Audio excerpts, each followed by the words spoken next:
कभी बसें चलाकर तलबा व तालिबात को उनके घरों से स्कूलों को ले जाने वाले बस ड्राइवर्स खुद ही बेबस हो जाएंगे, ऐसा शायद किसी ने सोचा भी नहीं होगा।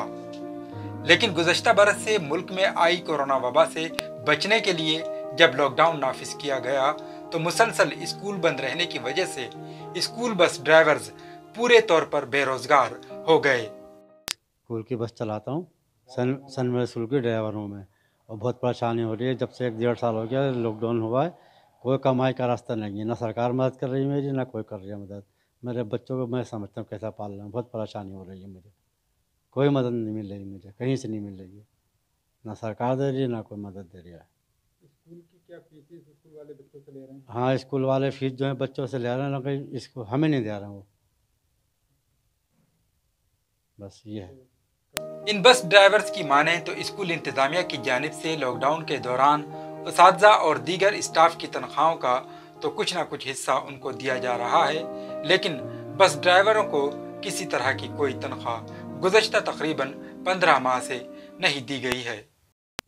2 साल हो गए कोई परेशानी में, और कोई तनख्वाह ना मालिकों से ना स्कूल से मिली है। छोटे छोटे बच्चे हैं, यहाँ तक कि डीबू ने भी पर्चियाँ कैंसिल कर दी, वहाँ से भी हमें कुछ नहीं मिल रहा है, और हम बहुत परेशान हैं इस वक्त, और पैसा कोई नहीं है। 2 साल हो गए हमें खाली घर पे बैठे।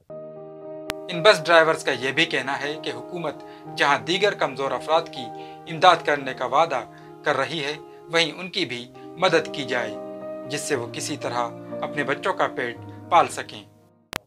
मैं सेंट पॉल की बस चलाता हूँ स्कूल की।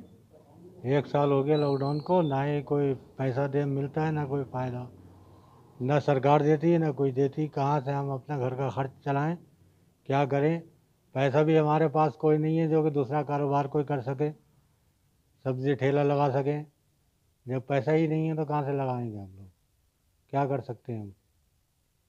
इसलिए हम सरकार से गुजारिश करते हैं कि कुछ ना कुछ तो हमारे लिए भी सोचा जाए।